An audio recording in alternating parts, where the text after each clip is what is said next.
Uganda के किसी कबीले में एक बार सरदार की मृत्यु हो गई तो आदिवासी लोग चिंता में पड़ गए कि अब नया सरदार किसे बना दिया जाए।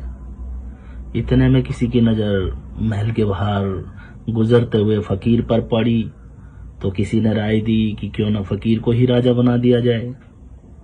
तो आनन फानन में फकीर को महल के अंदर लाकर उसका शाही स्नान करके पूरी विधि विधान के साथ उसका राज्याभिषेक कर दिया गया।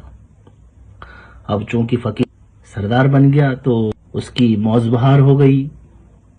12 व्यंजन 36 प्रकार के शाही पकवान, मखमल के गद्दे, रेशमी वस्त्र। अब फकीर को और क्या चाहिए था। फकीर भोग विलास का इतना आदी हो गया कि वो दिन भर चौपड़ खेलने में तल्लीन रहने लगा।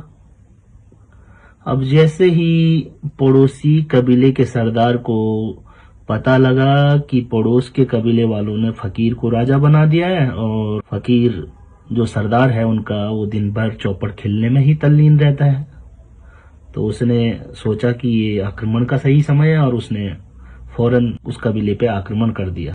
अब सेनापति सरदार के पास आया कि सरदार, पड़ोसी राज्य के सरदार ने हम पर आक्रमण कर दिया है, आप उठिए, चौपड़ खेलना बंद कीजिए और कुछ करिए। तो सरदार कहता है कि आप धैर्य रखिए, कुछ नहीं होगा, मुझे ये बाजी खेलने दीजिए, बस आप निश्चिंत रहिए।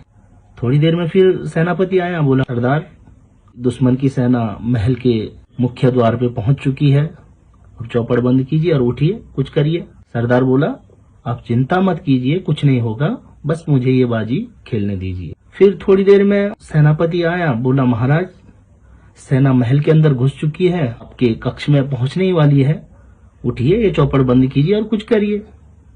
फकीर बोला, अब जब महल के अंदर आ ही गई है तो कौन सा मेरे बाल गोपाल रो रहे हैं, भाई मैं तो फकीर आदमी हूं, अपना झोला उठा के चल दूंगा।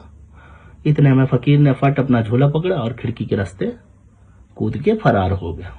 तो कहने का आशय यह है कि फकीर लोगों को दुनियादारी की तमाम चीजों से दूर रखना चाहिए, उन्हें अपना सब कुछ सौंप कर उन पर भरोसा नहीं करना चाहिए।